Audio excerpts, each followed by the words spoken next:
Marcus Williams was tired. It had been a long day at the state building where he worked as a senator. The clock on his car dashboard showed 10:47 p.m. as he drove down the quiet street toward his home. The road was empty except for a few streetlights casting long shadows on the pavement. Marcus loosened his tie and rolled down his window to let in some fresh air. He had spent the last 12 hours in meetings, discussing new laws and listening to people talk about problems in their communities.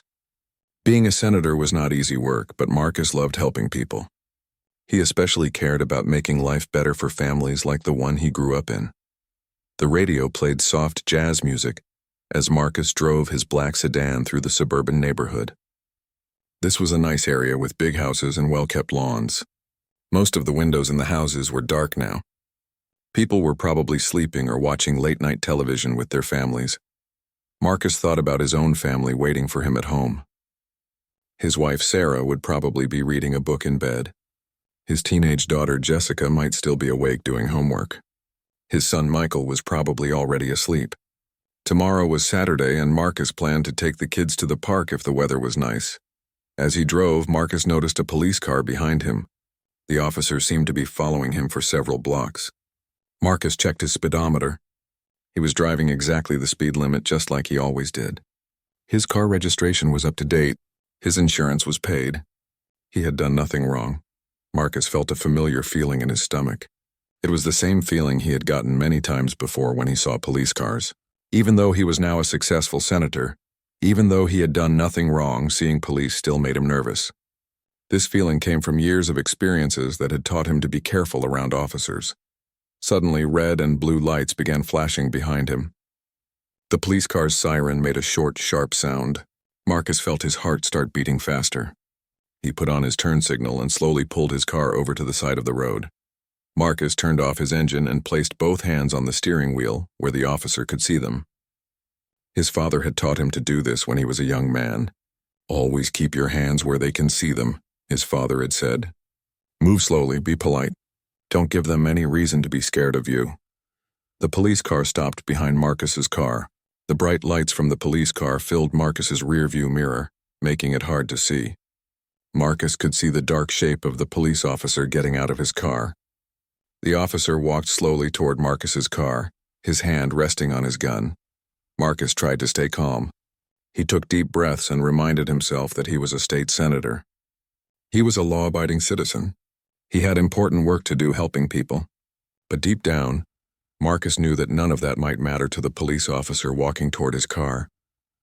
Officer Jake Morrison had been a police officer for 8 years. He was 32 years old and took his job seriously.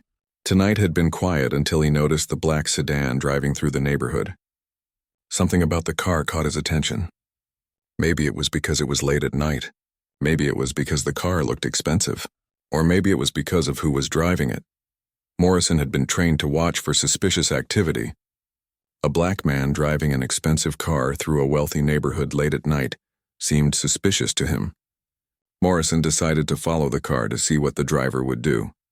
When Morrison turned on his police lights, he felt the familiar rush of adrenaline that came with every traffic stop. Police work could be dangerous. Officers never knew what might happen when they pulled someone over. Morrison had been taught to be ready for anything. Morrison walked slowly toward the driver's side of the black sedan. He could see the driver sitting still with his hands on the steering wheel. The man appeared to be middle-aged and was wearing a business suit. Morrison kept his hand on his gun, just like he had been trained to do. Marcus watched in his side mirror as the officer approached. He could see that the officer was young and white. The officer looked tense and ready for trouble. Marcus hoped this would be a simple traffic stop. Maybe the officer would just check his license and registration and let him go home to his family. "Good evening, officer," Marcus said politely when the officer reached his window. He tried to keep his voice calm and friendly. "Was I doing something wrong?"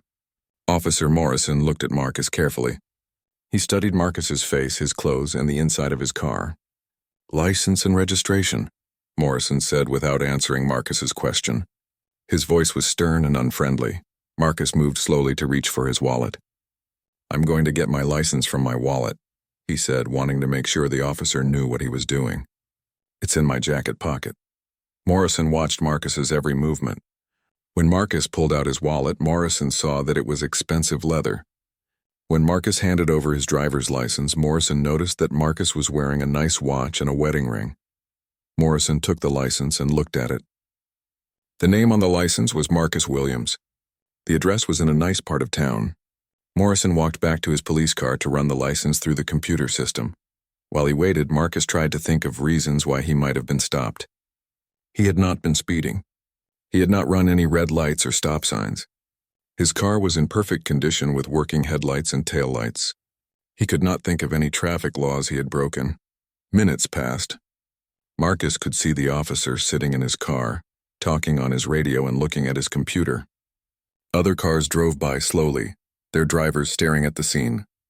Marcus felt embarrassed to be sitting on the side of the road with police lights flashing behind him.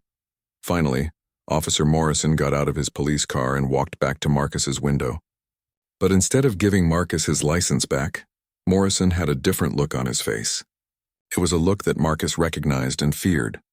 "Step out of the vehicle," Morrison ordered, his hand moving closer to his gun. Marcus felt his heart sink. This was not going to be a simple traffic stop.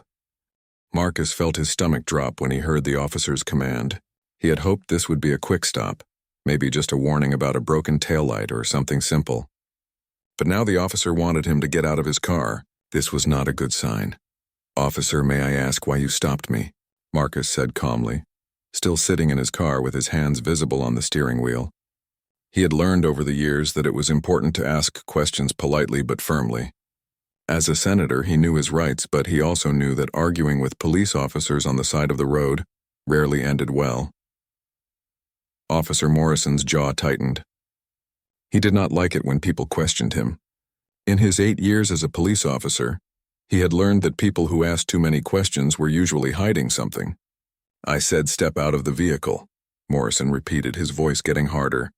Now, Marcus took a slow, deep breath. He could feel the situation getting worse. He unbuckled his seatbelt and slowly opened his car door. "I'm getting out now," he said clearly, making sure the officer could hear him. "I'm not reaching for anything. I'm just getting out of the car." As Marcus stood up, he kept his hands where Morrison could see them. Marcus was a tall man, about 6 feet 2 inches, and he knew that his height sometimes made people nervous. He tried to stand in a way that would not seem threatening.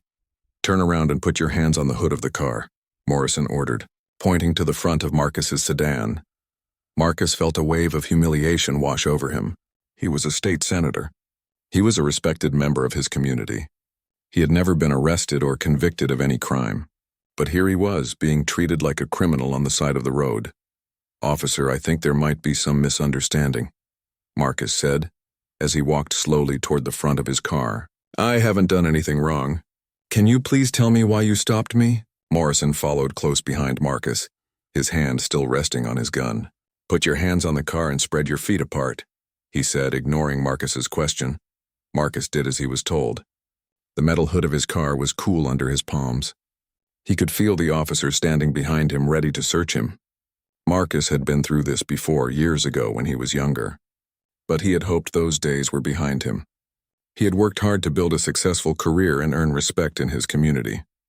Yet here he was again, being treated with suspicion for no reason he could understand.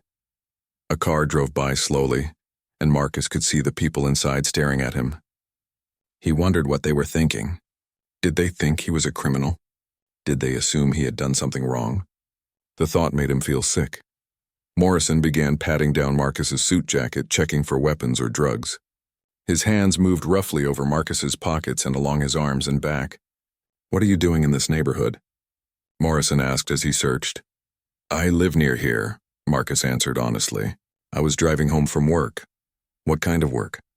Morrison asked, his tone suggesting he did not believe Marcus. "I work for the state government," Marcus said. This was true, though he did not yet mention that he was a senator. Marcus had learned that sometimes it was better to give information slowly, to see how the officer would react. Morrison finished searching Marcus and stepped back. "Turn around," he ordered. Marcus turned to face the officer. In the bright lights from the police car, Marcus could see Morrison's face clearly. The officer looked young and tense. His eyes were hard and suspicious. Marcus could tell that Morrison had already decided Marcus was guilty of something. even though Marcus still did not know what he was supposed to have done. "Nice car," Morrison said, looking at Marcus's black sedan. "Must cost a lot of money." Marcus nodded. "I worked hard to buy it." "What did you say you do for work again?" Morrison asked, writing something in his small notebook. "I work for the state," Marcus repeated. Morrison looked up from his notebook. "Doing what?" "I'm in government service," Marcus said. He was trying to be truthful without saying too much too quickly. Sometimes when he told people he was a senator, they reacted in different ways. Some became more respectful, but others became more suspicious, as if they thought he was lying. Morrison's radio crackled with static. He answered it, speaking in police codes that Marcus did not understand. While Morrison was distracted with his radio, Marcus looked around. More cars were driving by now, slowing down to look at the scene. Some people were holding up their phones, probably taking pictures or videos. Marcus felt his face get hot with embarrassment. He was a public figure in his community. People would recognize him. By tomorrow, everyone would know that Senator Marcus Williams had been pulled over and searched by the police. The thought made him want to disappear. "Stay right there," Morrison told Marcus as he finished his radio conversation. "Don't move." Morrison walked around Marcus's car, looking in through the windows with his flashlight. He seemed to be searching for something, though Marcus could not imagine what. Marcus's car was clean and well organized. There were just some papers from work, a coffee cup, and his gym bag in the back seat. "Whose car is this?" Morrison asked when he came back to where Marcus was standing. "It's mine," Marcus said. "The registration should show that." Morrison looked at the registration papers again, studying them carefully with his flashlight. "Marcus Williams," he read aloud. "That your real name?" Marcus was shocked by the question. "Yes, that's my name." "Why would I lie about my name?" Morrison shrugged. "People lie to police all the time." "How do I know you didn't steal this car?" Marcus felt anger rising in his chest, but he forced himself to stay calm. Getting angry with a police officer would only make things worse. "Officer, you can run the plates. You can check the registration. This is my car. I bought it legally and I have all the proper paperwork." Morrison seemed to think about this. He looked at Marcus, then at the car, then back at Marcus. "What's in the gym bag?" he asked. "Workout clothes and sneakers," Marcus answered. "Mind if I take a look?" Marcus did mind. He minded very much. But he also knew that refusing would probably make Morrison even more suspicious. "Go ahead," Marcus said quietly. Morrison opened the back door of Marcus's car and pulled out the gym bag. He unzipped it and began going through Marcus's personal belongings. He pulled out shorts, a t-shirt, sneakers, and a towel, examining each item as if it might be evidence of some crime. A few more cars had stopped now, their drivers getting out to watch what was happening. Marcus could hear people talking, though he could not make out their words. Someone was definitely recording video with their phone. Marcus hoped the video would show that he was cooperating and being respectful, even though he was being treated unfairly. Morrison zipped up the gym bag and put it back in the car. He seemed disappointed that he had not found anything suspicious. He walked back to Marcus, who was still standing by the hood of his car. "I'm going to ask you one more time," Morrison said, standing close to Marcus. "What are you really doing in this neighborhood?" Marcus looked directly into Morrison's eyes. "Officer, I told you the truth. I was driving home from work. I live near here. I have done nothing wrong. I don't know why you stopped me, and I don't know why you're treating me like a criminal." Morrison's face got red. He did not like Marcus's tone. He did not like being questioned. And he especially did not like the fact that people were watching and recording everything that was happening. "We'll see about that," Morrison said. He pulled out his radio again. "I need backup," he said into the radio. "I've got a suspicious person who's not being cooperative." Marcus's heart sank even lower. Now more police officers were coming. This situation was getting much worse, and Marcus still had no idea why it had started in the first place. Marcus stood by his car trying to stay calm while Officer Morrison waited for backup to arrive. The flashing red and blue lights made everything look strange and scary. More people had stopped to watch now. Some were standing on the sidewalk. Others were sitting in their cars with the windows down. Everyone seemed to be staring at Marcus. Marcus could hear the whispers and conversations around him. He caught pieces of what people were saying. "What did he do?" someone asked. "Must have been something serious if they're searching his car," another person said. Marcus wanted to tell them that he had done nothing wrong. But he knew it was better to stay quiet and let the officer finish whatever he was doing. Morrison walked around Marcus's car again, this time looking more carefully. He shined his flashlight into every window, studying the inside of the car like he was looking for clues to a crime. Marcus watched as the officer examined his coffee cup, his work papers, and even the air freshener hanging from his rearview mirror. "Officer," Marcus said politely, "I still don't understand why I was stopped. I wasn't speeding. I wasn't driving dangerously. Can you please explain what I did wrong?" Morrison looked up from searching the car. "I'll ask the questions here," he said sharply. "You just answer them." Marcus nodded, though inside he felt frustrated. As a senator, Marcus was used to asking questions and getting answers. He was used to people treating him with respect. But right now, none of that seemed to matter. Morrison opened the driver's door and leaned into the car. He started going through Marcus's things more thoroughly. He opened the glove compartment and pulled out the car's manual, insurance papers, and a small packet of tissues. He looked at each item carefully before putting it back. "Why is your car so clean?" Morrison asked suddenly. Marcus was confused by the question. "I like to keep my car clean." "Is that suspicious?" "People who transport drugs often keep their cars very clean," Morrison said. "They don't want to give police any reason to stop them." Marcus felt his mouth fall open. "Drugs? Officer, I don't use drugs. I don't sell drugs. I've never been involved with drugs in any way." Morrison continued searching the car. He looked under the seats, in the door pockets, and in every small space where something could be hidden. Marcus watched in disbelief as the officer treated his personal property like it belonged to a criminal. "What's this smell?" Morrison asked, sniffing the air inside the car. Marcus sniffed too, but he didn't smell anything unusual. "I don't smell anything, officer." "What do you smell?" "Smells like marijuana to me," Morrison said, though Marcus was sure there was no such smell. Marcus had never smoked marijuana in his life. He barely even drank alcohol. "Officer, I promise you there is no marijuana in my car," Marcus said. "I don't use drugs of any kind." Morrison gave Marcus a look that said he didn't believe him. "We'll see about that," Morrison said. He continued searching, now more aggressively. He pulled out floor mats, looked in cup holders, and even checked inside the car's air vents. While Morrison searched, Marcus tried to think about what he should do. Part of him wanted to tell the officer that he was a senator, that this was all a big mistake, that he was an important person who deserved better treatment. But another part of him knew that pulling rank might make things worse.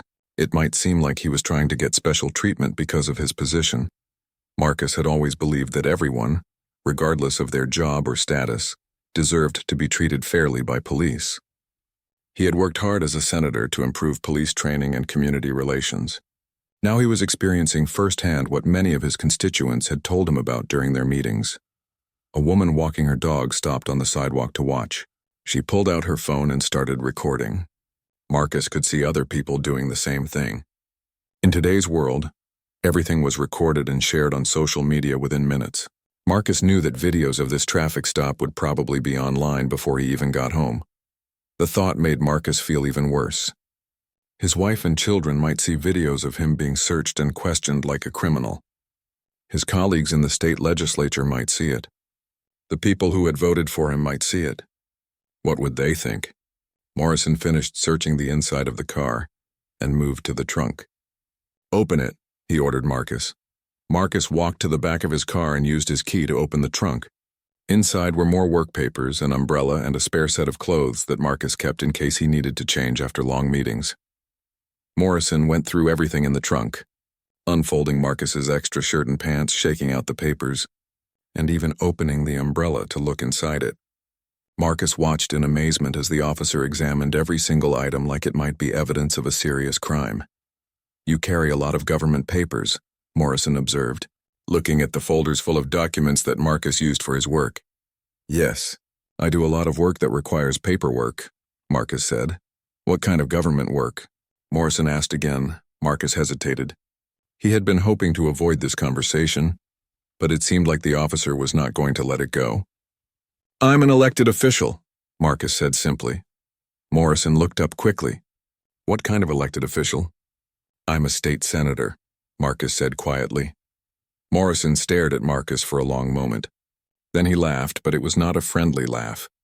"Right," Morrison said sarcastically. And I'm the governor. Marcus felt his heart sink. The officer didn't believe him. Officer, I'm telling you the truth. My name is Marcus Williams, and I'm a state senator. You can look it up. Sure you are, Morrison said, still laughing. Do you have any idea how many people tell me they're important when I pull them over? Last week someone told me he was the mayor. Before that, someone said he was a judge. Marcus reached slowly toward his wallet. I can show you my Senate identification card. Keep your hands where I can see them, Morrison said quickly, his hand moving back toward his gun. Marcus froze. I was just going to get my Senate ID to prove who I am. I don't want to see any fake IDs, Morrison said. If you're really a senator, then you should act like one instead of driving around in expensive cars in neighborhoods where you don't belong. Marcus was shocked by the officer's words. What do you mean, where I don't belong? This is a public road. I have every right to drive here. Do you? Morrison asked, closing the trunk of Marcus's car with more force than necessary. Because from where I'm standing, it looks like you're just another drug dealer trying to move product in a nice neighborhood. Marcus could not believe what he was hearing. He had been stopped for no reason, searched without cause, and now he was being accused of being a drug dealer. All because he was a black man driving a nice car through a good neighborhood late at night. Officer Morrison, Marcus said, reading the name tag on the officer's uniform. I am not a drug dealer. I am a state senator. I was driving home from work. I have done nothing wrong, and I don't understand why you're treating me this way. Morrison's radio crackled again. Backup is 2 minutes away, a voice said through the static. Morrison smiled, but it was not a pleasant smile. Good, he said. Maybe my colleagues will help you remember what you were really doing out here tonight. Marcus looked around at all the people watching and recording. He thought about his family at home, probably wondering why he was so late. He thought about his work as a senator, trying to build bridges between police and the community. And he thought about how everything he believed about fairness and justice was being challenged right here on this dark street corner. The sound of sirens grew louder in the distance. More police officers were coming, and Marcus still had no idea how this nightmare was going to end. The sound of sirens got louder and louder until 2 police cars turned the corner, their red and blue lights flashing brightly in the darkness. Marcus watched as the cars pulled up behind Officer Morrison's patrol car. Now there were 3 police cars on the quiet street, and Marcus felt like the situation was spinning completely out of control. 2 officers got out of the backup cars. Marcus could see their name tags in the bright lights.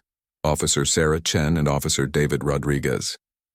Both officers looked serious as they walked toward Morrison, who was standing near Marcus's car. Marcus remained by his car, his hands still visible, trying to look as non-threatening as possible. He could feel the eyes of everyone watching him, the other officers, the people on the sidewalk, the drivers who had stopped their cars to see what was happening. Some people were still recording everything with their phones. Officer Chen was a small Asian woman who looked to be in her 30s. She had been a police officer for about 6 years and was known for being careful and professional. Officer Rodriguez was a Hispanic man in his 40s who had been on the force for 15 years. He was usually calm and tried to solve problems without making them bigger. Morrison walked over to the other 2 officers, and Marcus could see them talking in low voices. Morrison was gesturing toward Marcus and pointing at his car. Marcus could not hear what they were saying, but he could tell from their body language that Morrison was explaining his side of the story. After a few minutes, Officer Chen walked over to where Marcus was standing. Good evening, sir, she said politely. I'm Officer Chen. Can you tell me what's happening here tonight? Marcus felt a small bit of relief. At least this officer was speaking to him respectfully. Officer Chen, I honestly don't know what's happening. I was driving home from work when Officer Morrison pulled me over. I still don't know why I was stopped, and now he's searching my car and accusing me of being a drug dealer. Officer Chen looked surprised. A drug dealer? Do you have any drugs in your possession? No, absolutely not, Marcus said firmly. I don't use drugs, I don't sell drugs, and I've never had anything to do with drugs. I'm a law-abiding citizen. Officer Rodriguez joined the conversation. What do you do for work? He asked. Marcus took a deep breath. He had already told Morrison, but the officer hadn't believed him. Maybe these officers would be different. I'm a state senator, Marcus said clearly. My name is Marcus Williams, and I serve in the state legislature. Officer Chen's eyebrows went up. A state senator? Yes, Marcus said. I can show you my identification if you'd like to see it. Officer Rodriguez looked over at Morrison, who was still searching through Marcus's car. Did you run his license through the system? Rodriguez asked. Morrison looked up from the car. Yeah, I ran it. The name matches, but anyone can have a fake license made. Just because his license says Marcus Williams doesn't mean he's really a senator. Officer Chen seemed thoughtful. Can I see your license again, sir? She asked Marcus politely. Marcus carefully reached into his wallet and pulled out his driver's license. Officer Chen took it and looked at it carefully. Then she walked back to her patrol car to run the license through the computer system again. While Officer Chen was checking the license, Officer Rodriguez tried to understand what had happened. Can you walk me through the events of tonight? He asked Marcus. Marcus was grateful that at least one officer was willing to listen to him. I was driving home from work. It was late because we had committee meetings that ran long. I was driving normally, following all traffic laws, when Officer Morrison turned on his lights and pulled me over. And then what happened? Rodriguez asked. He asked for my license and registration, which I gave him. Then he told me to get out of the car and put my hands on the hood. He searched me and then started going through my car. He asked me what I was doing in this neighborhood, and when I said I was driving home, he seemed to think that was suspicious. Rodriguez nodded, listening carefully. Did you tell him you were a senator? I tried to, Marcus said. First I said I worked for the state government. When he kept asking questions, I told him I was an elected official. When he still didn't seem to believe me, I told him specifically that I was a state senator, but he laughed and said he didn't believe me. Rodriguez looked uncomfortable. He had been a police officer long enough to know that sometimes his colleagues made mistakes. He also knew that accusing someone falsely of being a drug dealer was a serious problem. Officer Chen came back from her patrol car, and Marcus could tell from her expression that something had changed. She looked worried and a little scared. Rodriguez, she called to her partner. Can I talk to you for a minute? The two officers walked a few steps away from Marcus and began talking quietly. Marcus could see them looking at him and then looking at Morrison, who was still going through his car. Chen seemed to be explaining something important to Rodriguez, and Rodriguez's face was getting more and more serious. Meanwhile, more people had gathered to watch. There were now about 20 people standing on the sidewalk and sitting in cars, all watching the scene unfold. Marcus could hear some of them talking about what they were seeing. That's a lot of police for one, man, someone said. He must have done something really bad, another person replied. I don't know, a third voice said. He seems pretty calm. If he was a criminal, wouldn't he be trying to run away or something? Marcus wished he could explain to all these people that he hadn't done anything wrong, that this was all a big misunderstanding. But he knew it was better to stay quiet and let the officers figure things out. Officer Chen and Officer Rodriguez finished their conversation and walked back toward Marcus. Chen looked very serious now and Rodriguez looked concerned. Officer Morrison, Chen called out. Can you come over here, please? Morrison looked up from searching Marcus's car. He seemed annoyed at being interrupted. I'm not finished with the search yet, he said. Morrison, we need to talk, Chen said firmly. Now. Morrison reluctantly walked over to where the other officers were standing with Marcus. He looked confident, like he was sure he had done the right thing. What's the problem? Morrison asked. Officer Chen looked at Morrison, then at Marcus, then back at Morrison. The problem, she said slowly, is that this man really is State Senator Marcus Williams. Morrison's face went blank. What do you mean? I ran his license through the system, Chen explained. It came back with a note that he's an elected official. I also looked him up on the state government website. There's his picture, his biography, everything. He's the chairman of the Criminal Justice Reform Committee. The color drained from Morrison's face. Marcus could see the officer beginning to realize the magnitude of what was happening. Officer Rodriguez shook his head. Morrison, do you realize what you've done? You've pulled over and searched a state senator without cause. And not just any senator. The chairman of the committee that oversees police reform. Morrison looked back and forth between his fellow officers and Marcus. But he was driving through a nice neighborhood late at night. It looked suspicious. Driving through a neighborhood isn't suspicious, Chen said. It's legal. People are allowed to drive on public roads. Marcus finally spoke up. Officers, I tried to tell Officer Morrison who I was. I offered to show him my Senate identification. But he wouldn't listen. He accused me of lying and said I was probably a drug dealer. The three officers stood in silence for a moment, the weight of the situation sinking in. Marcus could see people in the crowd pointing and whispering. Some were still recording everything with their phones. Officer Rodriguez was the first to speak. "Senator Williams, on behalf of the police department, I want to apologize for what happened here tonight." But Marcus could see that Morrison was not ready to apologize. Instead, the young officer looked angry and defensive.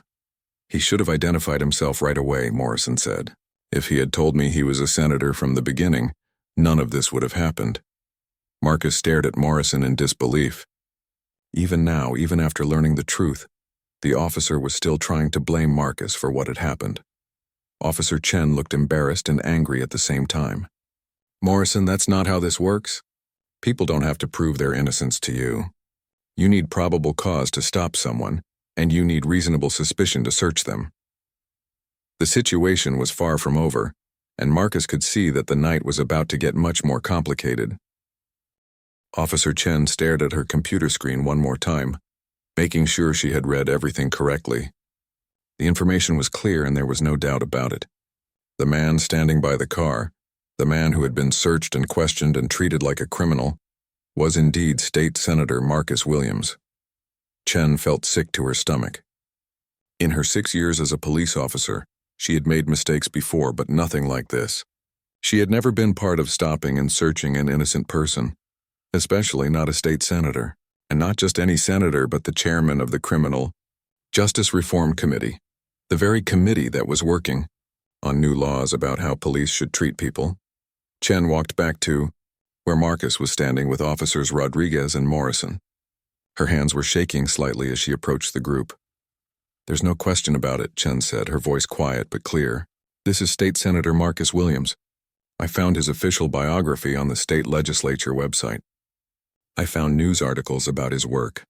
I even found a photo from last week when he was at a committee meeting." Officer Rodriguez closed his eyes and shook his head. He had seen enough police mistakes in his 15 years on the force to know that this was going to be a big problem. A very big problem. Morrison, however, still seemed to be in denial.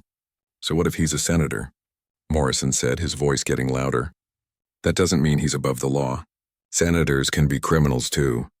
Marcus looked at Morrison with amazement. Even after learning who Marcus really was, the young officer was still trying to justify what he had done.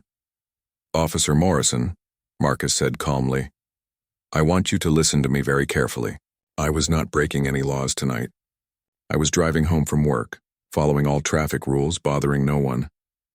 You stopped me without cause, searched me without reason, and accused me of being a drug dealer without any evidence." Morrison's face was red now, and Marcus could see that the officer was getting more defensive, not less. "I had every right to stop you," Morrison said. "You were acting suspicious." "How was I acting suspicious?" Marcus asked. "By driving a car? By being black?" The words hung in the air like a challenge. Marcus had not planned to bring up race directly, but Morrison's behavior had made it impossible to ignore. Officer Rodriguez stepped between Morrison and Marcus. "That's enough," Rodriguez said firmly. "Morrison, you need to calm down and think about what you're saying." But Morrison was beyond listening to reason now. "I don't care if he's a senator or the president," Morrison said angrily. "He was driving through a neighborhood where he didn't belong, in a car that was too expensive for someone like him." The crowd of people watching gasped at Morrison's words. Even in the dark, everyone could hear what the officer had just said. Several people in the crowd started talking loudly, and Marcus could hear anger in their voices. Officer Chen looked horrified. "Morrison, stop talking. Right now."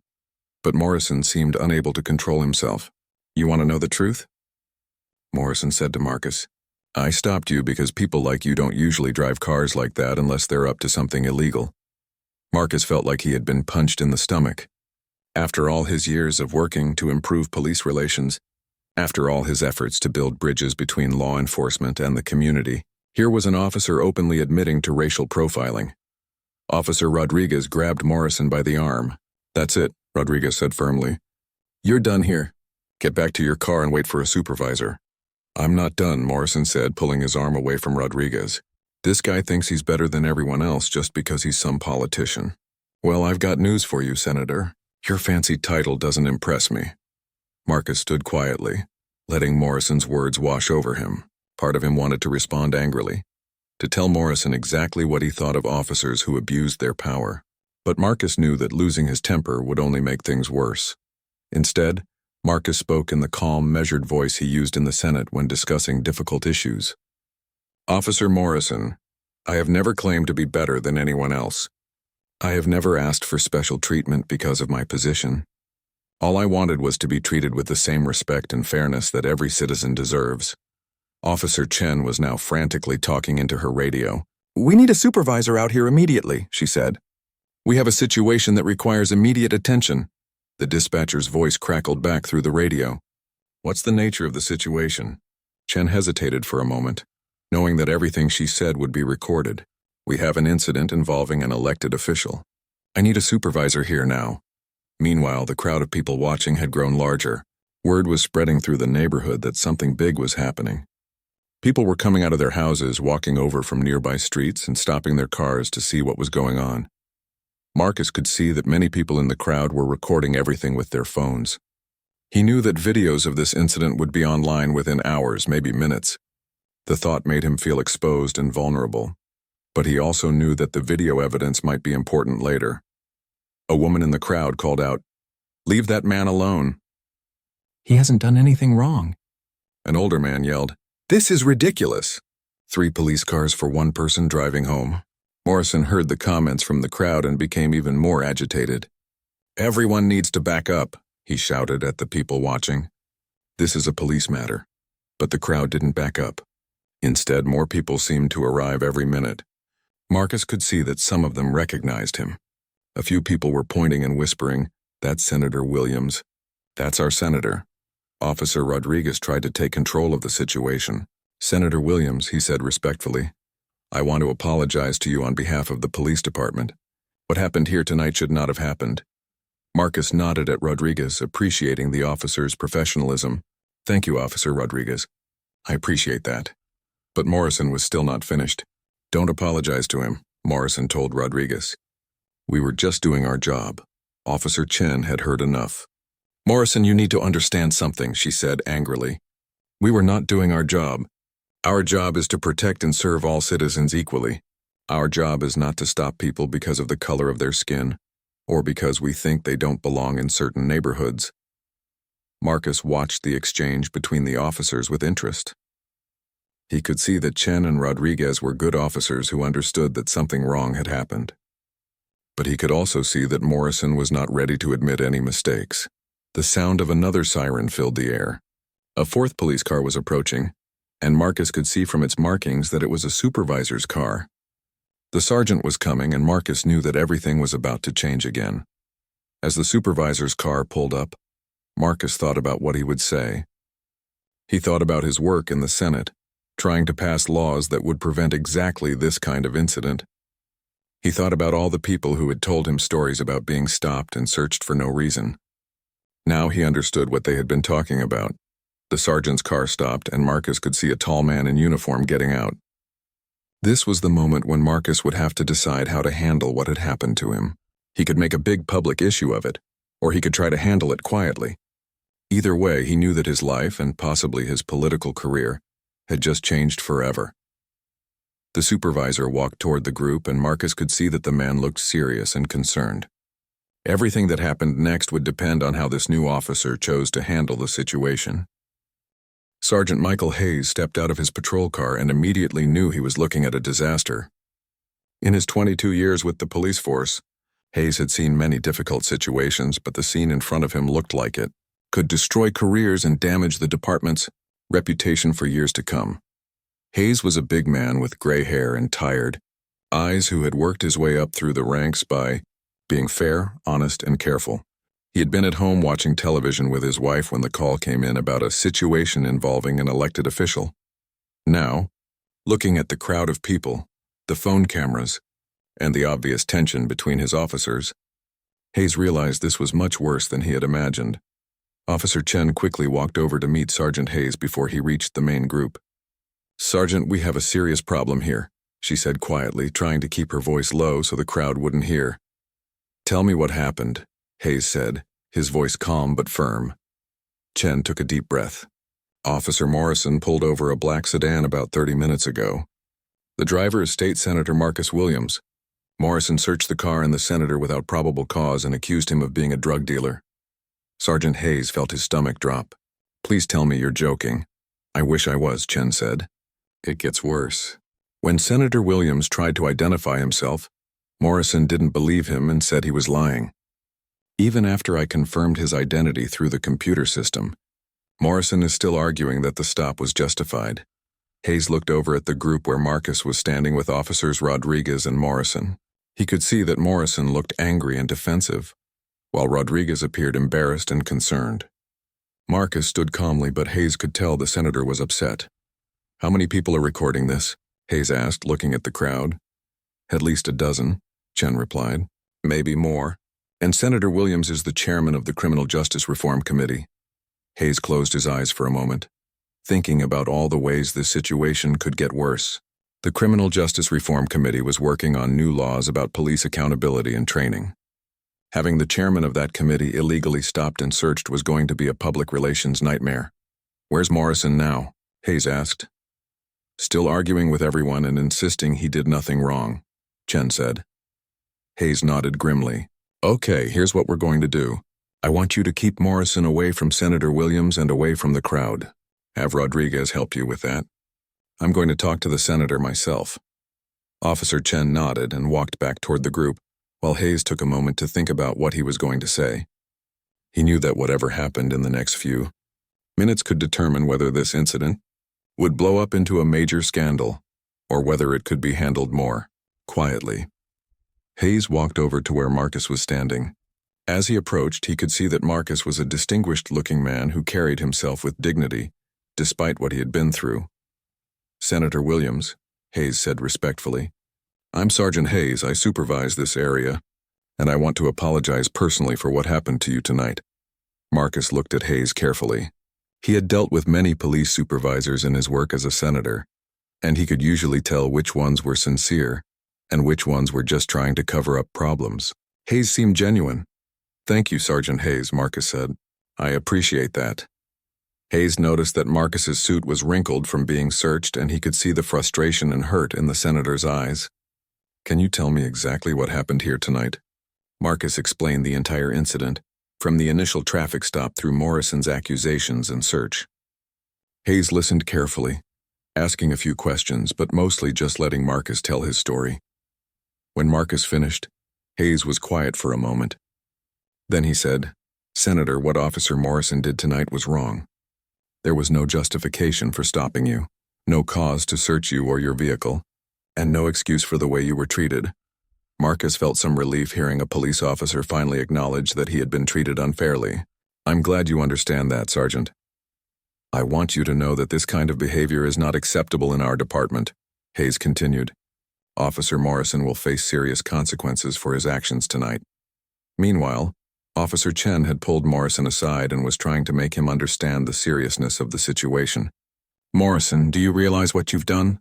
You've illegally stopped and searched a state senator. Not only that, but he's the chairman of the committee that writes laws about police behavior. Morrison was still defensive. I don't care what committee he's on. I saw something suspicious and I investigated it. That's my job. What exactly was suspicious? Rodriguez asked, joining the conversation. A man driving a car on a public road? He didn't belong in that neighborhood, Morrison said. Why didn't he belong there?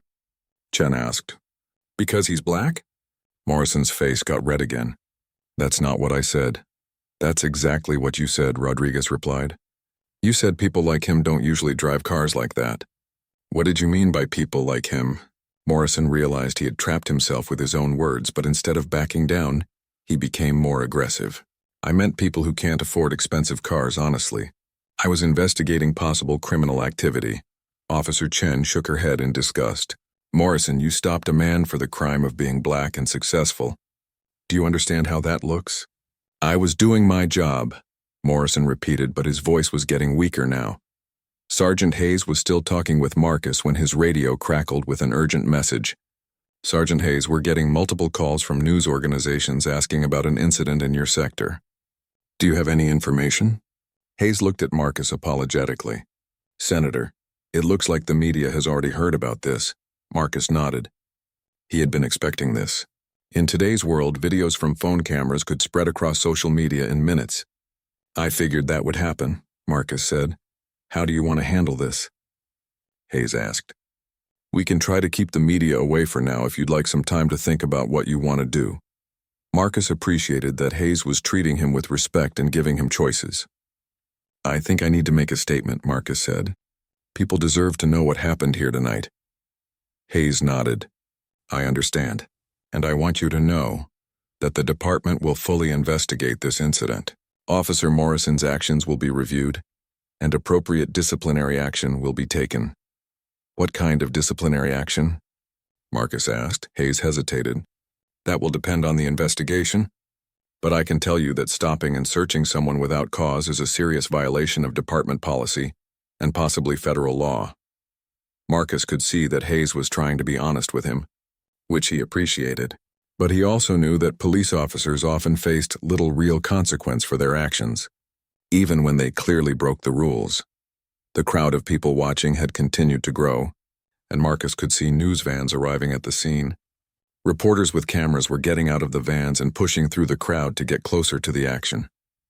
Sergeant Hayes, Marcus said, I want to be clear about something.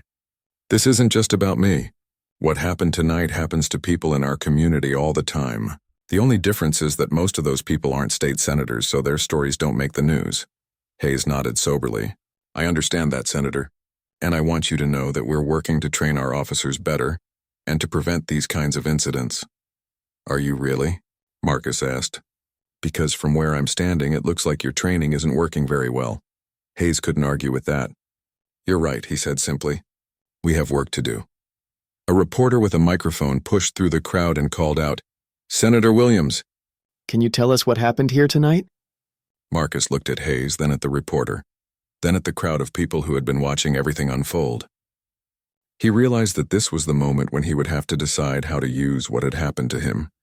He could handle it quietly, work behind the scenes to make sure Morrison faced some consequences, and try to move on with his life. Or he could use this incident as an opportunity to shine a light on problems that affected thousands of people in his community. Marcus thought about his work in the Senate, his commitment to justice and equality, and all the people who had trusted him with their votes. Then he made his decision. Marcus looked at the reporter holding the microphone, then at the crowd of people who had been watching everything that happened. He could see phone cameras still recording, news cameras being set up, and more people arriving every minute. This was his moment to decide how to respond to what had happened to him. Yes, Marcus said to the reporter, I can tell you what happened. The crowd grew quiet as Marcus began to speak. Even Officer Morrison stopped arguing with his colleagues and turned to listen. My name is Marcus Williams, and I serve as a state senator representing this district. Tonight I was driving home from work when I was pulled over by police. I was not speeding. I was not breaking any traffic laws. I was simply driving home after a long day of committee meetings. More reporters pushed forward with microphones and cameras. Marcus could see that some news organizations were already broadcasting live from the scene. I was ordered out of my car, searched and accused of being a drug dealer, Marcus continued, his voice calm but firm. When I tried to identify myself as a state senator, the officer told me I was lying. My car was searched without my permission and without any legal justification. A reporter called out, Senator Williams, do you believe you were targeted because of your race? Marcus paused for a moment, choosing his words carefully. I believe I was stopped tonight for one reason, because I am a black man driving a nice car through a good neighborhood. The officer made it clear that he thought people like me don't belong in places like this unless we're up to something criminal. The crowd murmured angrily at Marcus's words. Several people called out support for the senator. This is exactly the kind of racial profiling that I've been working to address in my position as chairman of the Criminal Justice Reform Committee, Marcus said.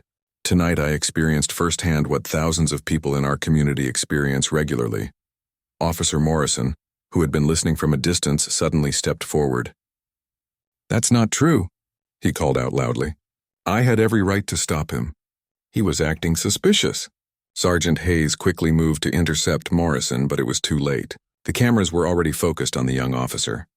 Officer Morrison, a reporter called out, Can you explain what was suspicious about Senator Williams's behavior? Morrison, apparently not realizing how bad he was making things for himself, decided to defend his actions publicly. He was driving an expensive car in a neighborhood where he didn't fit in. When someone like that is out late at night, it usually means they're up to something illegal. The crowd erupted in angry shouts. Someone yelled, "Someone like what?" Another person called out, "You mean someone black?" Marcus watched in amazement as Morrison continued to dig himself deeper into trouble. Even after learning who Marcus was, even after being told by his supervisors that he was wrong, Morrison was still defending racial profiling on live television. Sergeant Hayes grabbed Morrison by the arm and pulled him away from the cameras. "Officer Morrison will not be making any more statements," Hayes announced loudly. "He is being removed from the scene immediately." But the damage was already done. Morrison's words had been broadcast live and recorded by dozens of phone cameras. Within minutes, social media was exploding with videos of the officer openly admitting to stopping Marcus because of his race. Another reporter asked Marcus, "Senator, what do you think should happen to Officer Morrison?" "That's not for me to decide," Marcus replied. "But I will say this. Officers who engage in racial profiling and who abuse their power should not be allowed to continue wearing a badge. People in our community deserve better." More news vans were arriving now, and the street was becoming crowded with reporters, cameras, and curious onlookers. Marcus could see that this story was going to be much bigger than just a local news item. His phone began buzzing with calls and text messages. Marcus glanced at it and saw messages from other senators, from civil rights organizations, from community leaders, and even from the governor's office. Word was spreading fast. Sergeant Hayes approached Marcus as the crowd of reporters grew larger. "Senator, would you be willing to come to the station to file a formal complaint? We want to make sure this incident is properly investigated." "I'll be happy to file a complaint," Marcus said. "But first, I think the community deserves to hear from your department about how you plan to prevent this from happening to other people." Hayes nodded. "The chief is on his way. He'll want to speak with you personally and address the media." As if on cue, another police car arrived. This one was marked with the insignia of the police chief. Chief Patricia Hayes, no relation to. Sergeant Hayes, despite the same last name, got out of the car looking grim and determined. Chief Hayes was a 20-year veteran of the force who had been appointed chief 3 years earlier with a mandate to improve community relations and reduce incidents of police misconduct. She was known for taking a hard line against officers who violated department policies. The chief walked directly to Marcus, ignoring the reporters calling out questions. "Senator Williams," she said, extending her hand. "I'm Chief Hayes. I want to apologize personally and on behalf of the entire police department for what happened to you tonight." Marcus shook the chief's hand. "Thank you, Chief. I appreciate that." "What happened here was unacceptable," Chief Hayes said loudly enough for the nearby reporters to hear. "It violated our department policies, our training standards, and the trust that the community has placed in us." A reporter called out, "Chief Hayes, what consequences will Officer Morrison face?" The chief turned to face the cameras. "Officer Morrison has been immediately suspended without pay, pending a full investigation. If the investigation confirms what appears to have happened here tonight, Officer Morrison will be terminated and we will recommend that federal civil rights charges be filed against him." The crowd murmured approvingly at the chief's strong words. Marcus felt some satisfaction hearing the chief take the situation seriously, but he also knew that police departments often made strong statements immediately after incidents like this, only to quietly let officers off with light punishments later. "Chief Hayes," Marcus said, "I appreciate your response tonight. But I want to make sure that this leads to real changes, not just temporary outrage. Senator, you have my word that this incident will be thoroughly investigated and that appropriate action will be taken." The chief replied, "I would also welcome the opportunity to work with you on improving our training and policies." Marcus nodded. "I look forward to that conversation." The chief then turned to address the crowd and the media. "Ladies and gentlemen, what happened here tonight represents a failure on our part. It's a failure of training, supervision, and accountability, but it's also an opportunity for us to do better." As the chief spoke, Marcus's phone continued to buzz with calls and messages. He could see that videos of the incident were already trending on social media. News websites were posting stories with headlines like "State Senator Racially Profiled by Police," and lawmaker searched without cause during traffic stop. Marcus knew that by tomorrow morning, this story would be national news. What had started as a simple drive home from work had turned into a major incident that would probably affect his career, the police department, and the community for months or even years to come.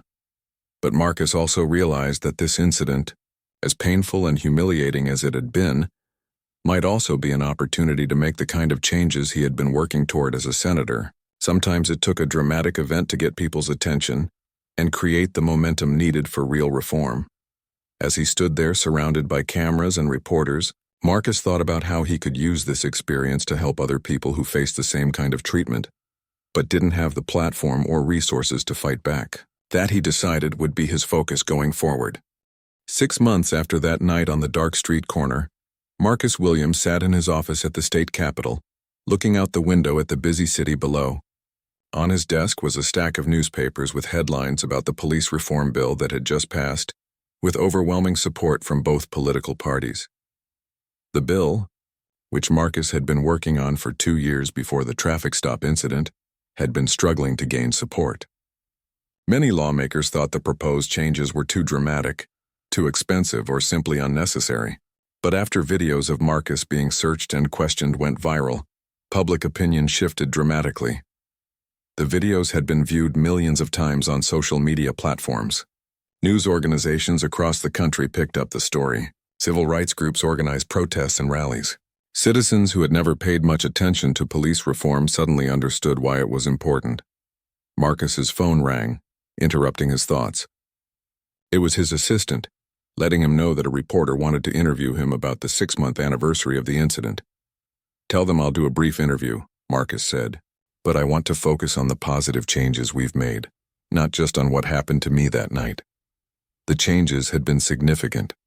The police reform bill that passed included new requirements for officer training, stricter rules about when police could stop and search people, and better systems for investigating complaints against officers. It also provided funding for community programs designed to improve relations between police and citizens. But Marcus knew that the most important changes were the ones that were harder to measure. Police departments across the state had started reviewing their policies and retraining their officers.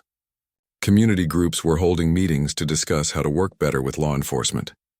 Young people were talking about justice and equality in ways they never had before. The personal cost to Marcus had been high. For weeks after the incident, he couldn't go anywhere without people recognizing him and wanting to talk about what had happened. Some people praised him for speaking out. Others criticized him for making the incident public. A few even suggested that he had somehow brought the trouble on himself. Marcus's family had struggled with the attention too. His wife Sarah had to deal with reporters calling their home.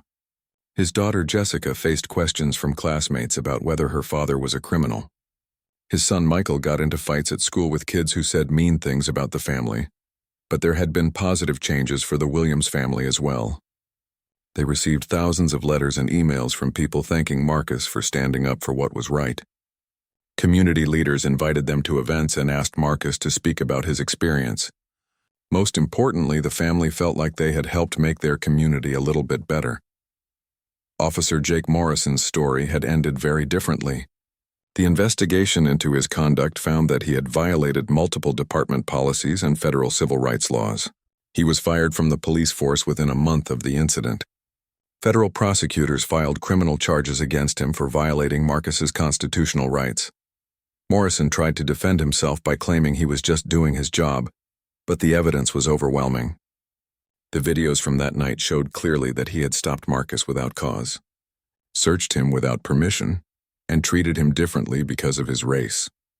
At his trial, Morrison's lawyer argued that he was a young officer who had made mistakes, but didn't deserve to have his life ruined.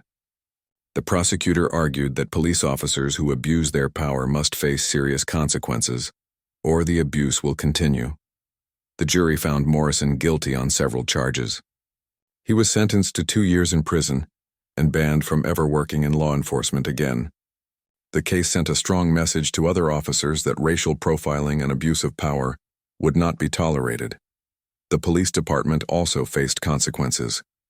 The city paid Marcus a large settlement for violating his rights, though Marcus donated most of the money to organizations working on police reform. The department was required to implement new training programs and to submit regular reports on their progress in reducing racial profiling. Chief Patricia Hayes, who had handled the immediate aftermath of the incident well, used the case as an opportunity to push for changes she had wanted to make for years.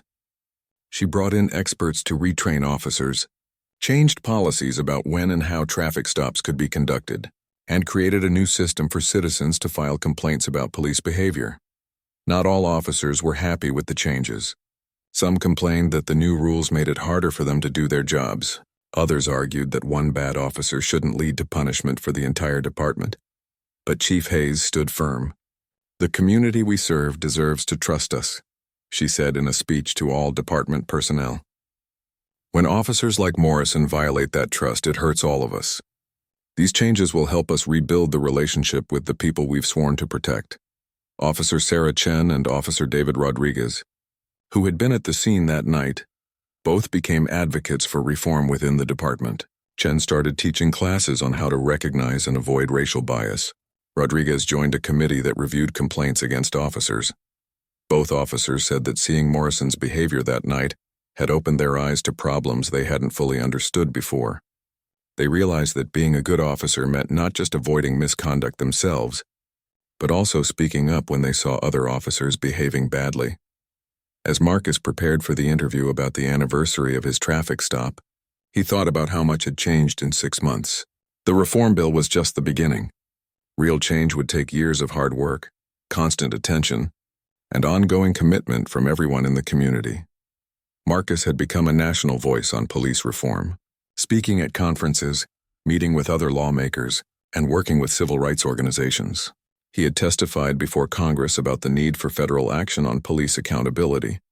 But Marcus never forgot that his experience, as painful as it had been, was just one example of something that happened to people every day. For every case that made national news, there were hundreds of others that never got attention. That's why Marcus was most proud of a new program he had helped create.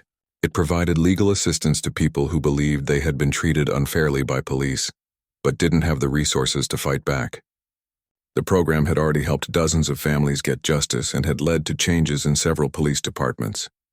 When the reporter arrived for the anniversary interview, she asked Marcus what he had learned from his experience.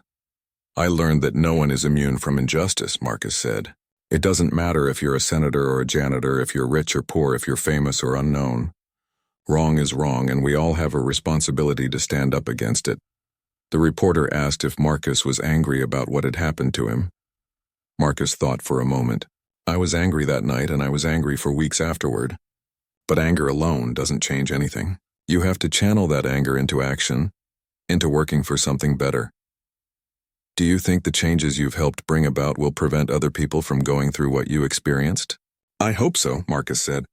"But I know that changing hearts and minds takes time. Laws and policies are important, but the real work happens in communities, in families, in schools, and in the conversations people have with each other about what kind of society we want to live in." As the interview ended, Marcus looked again at the newspapers on his desk. The headlines were about progress and hope, not just about problems and conflict. That felt like a small victory. Marcus knew that the work was far from over. There would be more challenges, more setbacks, and more difficult conversations ahead. But he also knew that change was possible when people were willing to stand up for what was right and work together toward something better. That night, as Marcus drove home from work, he took the same route he had taken 6 months earlier. When he reached the spot where Officer Morrison had pulled him over, Marcus slowed down and looked at the ordinary street corner that had changed his life. Then he continued driving home to his family, grateful for the opportunity to turn a painful experience into something that could help others, and committed to continuing the work of building a more just and fair community for everyone.